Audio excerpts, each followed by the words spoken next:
So, when we work with people, as an example, we've already talked about this. Yeah, we've already talked about this. Because we've already talked about it, we talk about it first, because we're re-anchoring from one model to the next. So when we're becoming the movement leader, we need to be able to create magnetic marketing, seamless sales, and desirable delivery. When we do that, what we can do is we can build out comparison models. This is how you compare to other people, right? Oh, that was my other point for Tyron. The way that he communicated this is he's telling and he's teaching. He's teaching too much in this.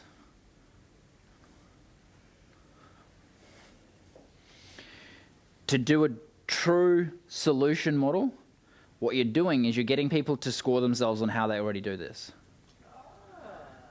So when you look at your content that goes out there right now, how many comparison models do you have? Also, do you actually have a market match for your offer? We've started to go through that today, right? And we started to recognize that there are high levels of market match that we talk about. There's detailed, there's soul level ones. And then we have evolution models version 1, which is what we're going to go through in just a moment. Evolution models version 1 is where we use it in a marketing context. If we're using it in a sales context, we need a different level of depth. So, what is the current level of evolution models that you're using in your marketing? Do you have evolution models? Do you have pyramids? Do you have inner circle models? Do you have bell curves? And then we look at objection models. Do you have specific models currently created to overcome the objections that we've talked about, the concerns that people have before they come up? Do you have a model for why you? Do you have a model for now or later? Do you have a model for why this over something else? And then we look at evolution models 2.0, where we can actually start to use those models and create the paradigm shifts, be the extra layer to it that you'll utilize in a sales context, because you won't have many paradigm shifts in an evolution model 1.0 that you use in marketing, but you will in the same exact model to a different level of depth when you use that in sales to make sure that you get more qualified people. And then you have a solution model. Do you have a solution model for each of the solutions that you offer? Are they different shapes for each of them? Then we have the facilitation process. Do you actually have a specific process that you take yourself through when you're facilitating models? Do you have a step-by-step system, or do you just wing it?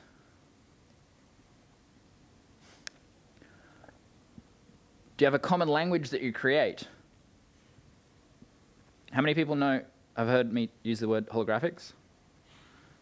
How many people have heard me say blitz? Some of the project scale people. These are things that I've made up.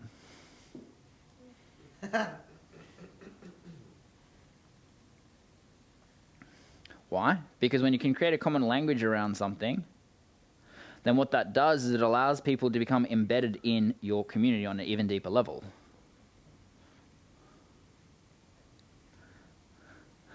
It's one of the foundations of creating a cult without the cult.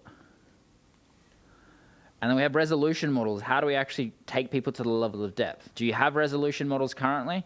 And do you have them that they're facilitated and created in a way where they move seamlessly from one to the next?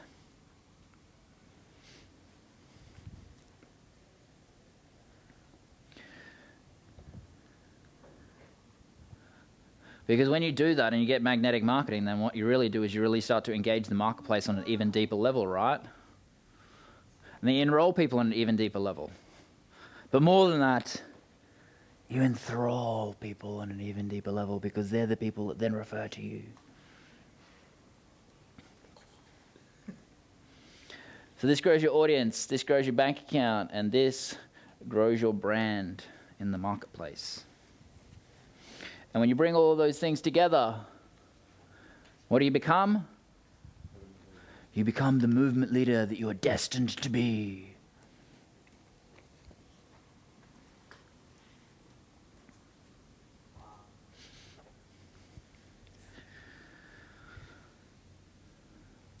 So for those of you in Project Scale, this is what we're actually building out over the next 4 days.